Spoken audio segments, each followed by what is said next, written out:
Hey guys, welcome to Out of Character. I'm your host, Defaulted GM, and today I want to talk to you guys about GMs and stuff. Um, Today is the third episode of Out of Character Talk. This show is all about me just talking about stuff without a script, so sometimes I might ramble on. I apologize. All right, so let's just get straight into it. What I actually want to talk about today is I want to talk about improv and different GM types, and just some quick tips to help you guys with improv in your game. Some really quick tips. So tip number one: know what type of GM you are. What I mean by that is, to my knowledge, there are three different types of GMs. People might disagree with this, but this is just my opinion. So the three types of GMs are railroad GMs, board bounty board GMs, and a hybrid between the two. Or yeah, I guess that's a fair one. And they're just super simple. A railroad GM is exactly what it sounds like. It's someone who focuses on a very linear storyline, going from point A to point B. The players are actors inside of their story. This is a very interesting style story. If you play modules, if you play Adventures League, things like that, things that have very restrictive rules, things that are very straightforward, they're very good for new players. They're very good for new players. They're very good for just relaxing. They're very GM heavy, meaning that the GM has to put in a lot of work. They typically require either a lot of reading if it's a pre-prepared game, or a lot of preparation on your end if it's something that you're making yourself. Um, the other type is the bounty board GM. A bounty board GM is someone who uh, allows the players to kind of pick. It's like a choose your own adventure kind of thing. They allow the players to pick between several different adventure hooks typically, and kind of run the game that way. The players' choices heavily influence the game. There is no set outcome, there is no set ending, there is no set story. It's just the players playing inside of this open sandbox world. I guess people would probably call that like a sandbox GM. I think bounty board GM sounds cooler. But yeah, so that's that kind of GM. The other type of GM is the hybrid between the two of them, meaning that, in my opinion, I think this is where most GMs sit. And it's that you have a storyline, you have an ending, and you have a middle. Maybe the ending might change, but you have an end goal, so to speak, a place where you want it to be. But you have no middle ground. You don't know how it's going to happen. You don't know what path the players are going to take to get there. You just know where it starts and where it probably ends, based on who the characters are. Maybe you add some character stuff in there. Maybe the characters make some unknowing decisions. Either way, it's a little bit that you have a story. It's not just like a bunch of random adventure hooks, but the characters do play a huge role in how that story shapes out. Um, so with those three things in mind, again, the first tip is knowing what type of GM you are. And the reason that that's such an important tip is because each type of GM has a completely different style of improv. Um, if you're not comfortable with improving, I suggest that you do the first type. Railroading is very easy, very straightforward, and because you have everything prepared, it's much easier to deal with what happens. Most of your improv is probably just going to be keeping the players on track. So if they decide to bust down a wall that was, supposed to have been collapsed, then maybe you take the encounter that was supposed to be somewhere else and you plop it there instead. Or maybe you make it blocked even more by saying there's a chasm of lava there. There's no possible way you can traverse this. Or, whatever you need to do. Your improv is typically going to be keeping players on track. Um, the other thing is, if you are a bounty board GM, you probably know you have a lot of improv on almost everything. There's just so much improv that's going on, and maybe that's why you like to do it. You like to just do thing off the cusp and see where it goes. And if you're in between, again, you have more improv than a railroad GM, but less improv than a bounty board GM. And the reason for this is because you're going to be doing things to kind of scoot the players more onto the line.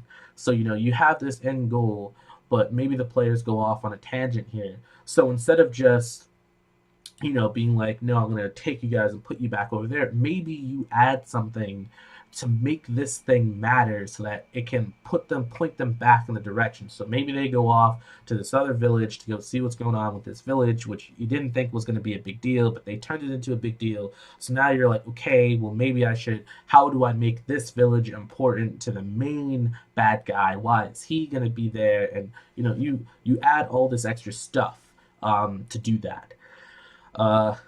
So these are the three types of GMs, and these are the different ways that they might interact with improving.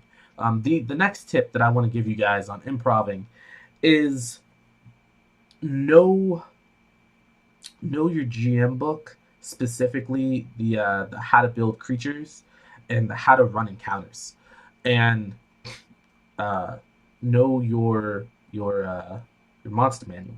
And I'm not saying that you should know every single creature in your monster manual, obviously. But what I'm saying is you should get a basic consensus. And what I'm talking about specifically is when you're improving encounters. If they happen to run into something, if maybe you want a trek to be a little bit more dangerous, or you just had this really cool idea, they're walking in this dark cave, you didn't really have anything planned for it, but man, what if there was this thing in there? If you don't want to give it away by pulling out your book and flipping through to the page, right? And you just want to just pull it off the top of your head, or maybe the creature that you're thinking of doesn't really exist in the monster manual, and you don't want to take 15 minutes out of the game just to, roll some dice and, do all the math to try to put all the numbers in the correct spaces and, do all that stuff while the game is working. And maybe you don't have time before the game to really make all this stuff fit together, all right? If this is the case, and the reason I say you should familiarize yourself with it is because once you have it down to a certain point, you know how much health things have. You know that, if an orc has about 16 health, then, at level 1, maybe the player should only be, most of the basic grunts should have about 16 health worth of HP. And maybe if they're using an axe, they do a D8 or a D6. If they're using a spear, it's a D6. If it's a dagger, it's a D4. These are things that you just know off the top of your head because you familiarized yourself with the rules so much. But if you're new and you haven't familiarized yourself with the rules, don't feel like you can't improv. The way that I did it when I first started being a GM, and I didn't know all the rules that well, and I wasn't sure. What I did to keep the cinematic feel of the game going is I would do it based on hits, meaning it doesn't make sense that it should take 5 hits to kill a goblin, right? That doesn't make sense. Typically, you should be able to kill a goblin in 1 or 2 hits. A really weak goblin that has no armor on should probably be able to kill in 1 hit, regardless of what that hit is, right? Depending on what that hit is, right? So maybe if somebody only hits the goblin with like a 2 points worth of damage, the goblin's still alive, he'll probably die in the next one. But if somebody hits the goblin with like 10 points of damage, that guy's probably dead, right? If somebody hits an orc with a crit, I just kill them off. An orc should probably be killed in 2 to 3 hits. An ogre should probably be killed in 5 to 7. A dragon should probably be killed in 10 to 20. Maybe even more than that, and up and up and up and up and up and up and up. So you just want the idea of how many times should the players have to successfully attack these creatures in order to kill them. And then you want to think about what should be the damage roll for these creatures. Most of that I just base on weapons, but again, if you're not familiar with the weapons, a D4 is something like a dagger. It's enough to kill a regular person. If you stab a commoner, commoners only have 4 health. So if you did max damage with a dagger, you knew how to use it, right, and you, boom, get right in there, you could kill the average person with it. So a D4 is just enough damage to kill a regular person. A D6 is a little bit more than that. If you did 6 damage, right, you could just flat out kill almost, you can kill more than just the average man. It's more than enough to kill someone. A D8, even more than that. A D10, even more than that. You know, a D12, holy crap, you could probably kill several people with the amount of damage you just did to one person. Um, and this is kind of the idea that you want to play with dice, right? So obviously it doesn't make sense for a goblin to do a d12 worth of damage. It probably makes sense for them to have a d4, maybe a d6. An orc, maybe a d6, maybe a d8, right? An ogre, probably a d8, maybe a d10. A dragon, definitely d10, probably a d12, right? And you can do multiple dice. You can all the other stuff is just you playing around with and experimenting until you get to a point where you're satisfied with it. But my tip for you is to familiarize yourself with how to run encounters and the monster manual specifically. Um,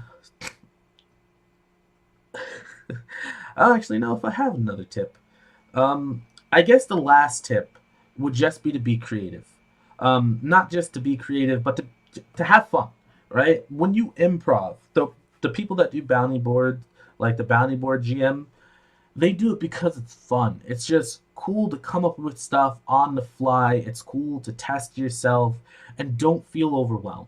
You know, just have fun, just be creative, don't be overwhelmed. The players aren't expecting some grand, crazy thing. You know, it's just everyone's there to have fun. So when you're improving, right, and you're throwing in an ogre, you know, come up with like some cool things that you can throw on the ogre, right? So you have this ogre who's wearing makeup that he's kind of makeshift out of like pig's blood that he's just kind of rubbed all over his mouth, and you know he's just used some like just make some really weird stuff up and like just have the players like what? Because improv is the moment where the players are probably going to walk away from your game going, I did not expect that. And you, as a GM, have the awesome opportunity to be like, me either. Like, I didn't see that coming either. And I can't really give you a tip on how to be creative, right? But the thing is to just I guess the way I would say it is to pull on things that you feel like make sense and then add a little bit of, but it really doesn't, right? So if they're walking through this tall grass, right, and these goblins come out of nowhere, right, and the goblins are attacking them, but they just keep saying, "Give me your shoes, give me your shoes." You have no reason why you're saying that. You literally just thought of this right now, and like you're like, I have these goblins, but I need them to be there, and I want them to have a reason that they're attacking them, and but they're like goblins. So what would goblins want? Maybe shoes? Yeah, they're like, give me your shoes, and you take that somewhere. And again, this is this is probably really bad advice. I'm sorry. This is kind of like off the top of my head right now, but this is my advice to you guys. My advice to you guys is know what type of GM you are, right? Whether you're a bounty board GM, whether you're a railroad GM, or a hybrid between the two. And be prepared for the level of improv that you'll have to do based on your type of GM. Second tip I have for you is to familiarize yourself with how to do encounters and the monster manual so that you can get a firm base for running encounters off the fly. Because in my opinion, encounters are probably the most stressful thing to try to improv just because there's so much crunch in there. And if you just don't want to deal with the crunch, you can use my method of just going with the number of hits, right? Just how many times should it take for this thing to get put down? You know, worry about everything else after that. And my last tip is just be creative and have fun. Create things off the fly, follow the rabbit hole, see where it goes, and just laugh at yourself, man. Just like have a great time because me personally, I feel like the random things that you think of that like you've spent so much time coming up with this cool encounter idea, and then you just have this other idea that comes out of left field and you're like, oh man, that would be great. Do it. Just do it and just put it in there and just see where it goes. And that is my video today. So hopefully, I know at the end there I kind of went a little bit off the rails there myself, but hopefully this helps. And let me know what like the coolest thing that you guys have ever improv was. I'm interested to see what you guys say. And yeah, have a good day, guys.